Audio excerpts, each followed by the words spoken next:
What's up everyone, welcome back to another video. And today's video we're gonna be looking at the top 5 best epics, which I would highly recommend for using in the arena, and also against older legendaries, and also for new players who just started the game and who do not have access to any good legendaries. So this video is for you. So before starting, make sure to like and subscribe. It really helps out the channel. And with that, let's just get started. Alright guys, so the number 5 epic which I want to talk about is Postigraph. So we look at his skills. He's got a high damaging skills.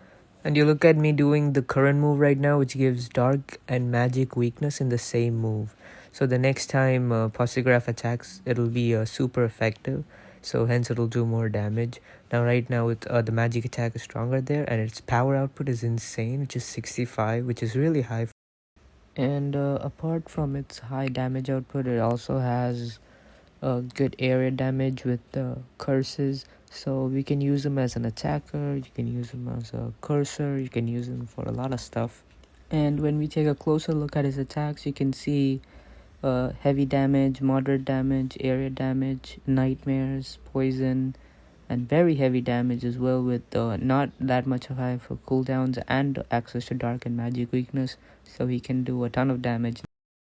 Alright guys, moving on to number 4, we have Furhem, and he's pretty good. The main reason is because he has a 0 cooldown. He has 2 0 cooldown moves which can freeze and stun, and they have really high damage output. He also has a protecting team area shield, and he has an earth move which can stun and apply a random negative effect with a 2-turn cooldown, which is not that good, but it's got 2 spammable moves, so it's really useful in that manner. So right now I can just one-shot off Firanda, and then I got my other monsters attacking. But Furhem is really good for an epic monster with the spammable freeze and spammable stun. So if you got one enemy, you can just alternate between it because of the immunity for 1 turn you get after you stun. So you just alternate between those 2 moves, and the stamina costs are also really low. They're around 20 stamina, which is really good as well, and 0 cooldowns on half his moves. Alright guys, so at number 3 we have Kaori. Now Kaori is broken, absolutely broken. I'd say he is the monster that kind of joins legendaries and epics. He's in that gap. So we look at his skills. They have insanely low stamina cost, 13, 16 and it's an extra turn skill as well.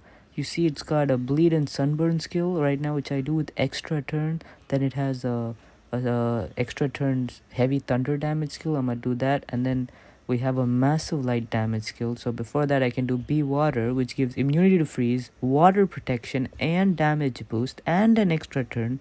So it's basically self-buffing himself up like insanely. And then now I do massive light damage, 65 power output, and it's spammable. So I use this on Firanda, so it gets a lot of damage done. And because of its insanely low stamina cost, you don't need to worry about anything like stamina runes or anything like that. Now actually he has tons of great skills, and I had to think for a lot to see what skills I should apply to him, because look at this, deals very heavy thunder damage and applies bleeding. Then it has another extra turn skill which gives immunity to possession, dark protection, and precision, another extra turn skill. So you can use him as a cursor, you can use him as an attacker, you can use him whatever way you want. Then these are all basic skills which are they are basic skills. So, and Kaori, he has so many great skills. I actually spent 10 minutes deciding on what skill to choose. It's so good, every single move. I might actually replace that over there because it's another extra turn skill. If you want to use him as a cursor, you could use him as a cursor. He's completely overpowered, and as I said before, he is the bridge between legendaries and epics. So you might be thinking, why is he not number 1? Well, the reason is these next 2 monsters have skills that break the game. Literally, they break the game so hard. So we'll see what those 2 are now. So at number 2 we have Opicus. Now his trait is mid, immunity to poison.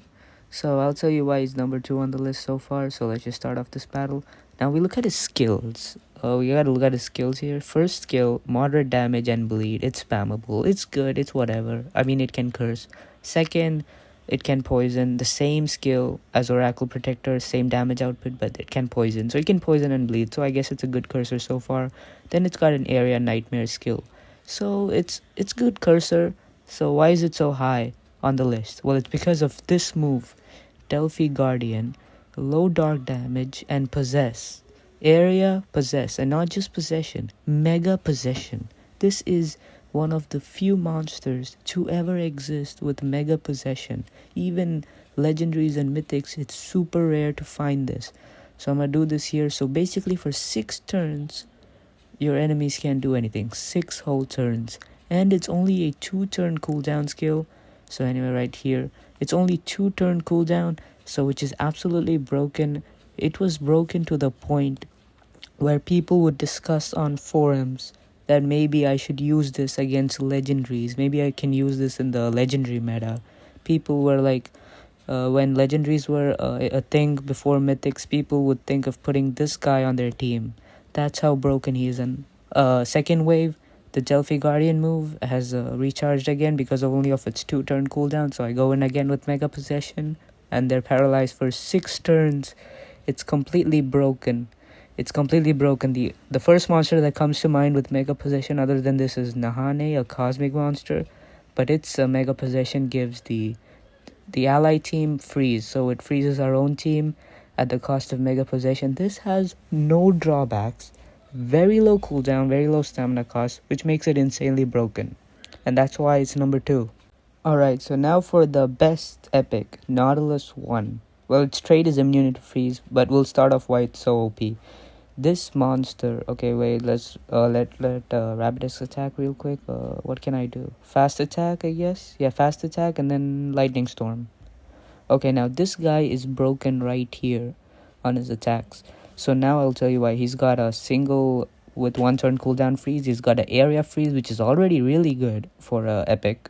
So when we look at his other attack, he has Prey becomes Hunter and Surface Strike, which is a spammable attack.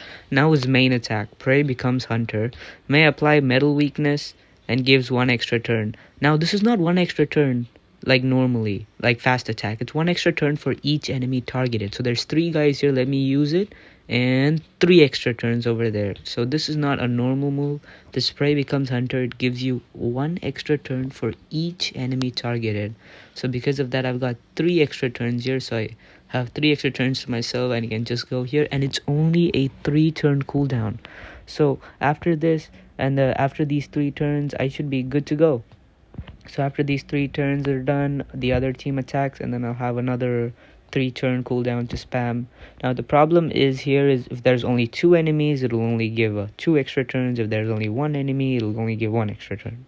So let me freeze here, area freeze, which is also amazing. So you can use him as an attacker, and he has denying skills as an attacker, and his trait is also really good. Okay, poison got blocked. And anyway, Prey becomes Hunter comes into play again, and this time I only get 2 extra turns because there's only 2 guys.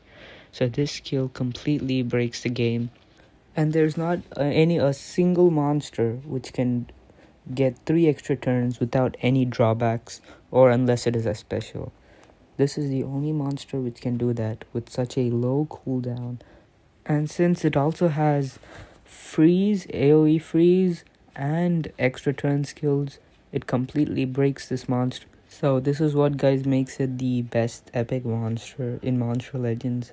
And by the way, this is all according to my opinion, so if you have any of your opinion, you can leave it in the comments as well, and I will reply to every comment on the video. I'll try to reply to every single comment, and that's what makes this guy completely broken, completely overpowered, and really usable in like the epic meta. So you can definitely use him in the Colosseum. And that's all for today's video. Thank you for watching.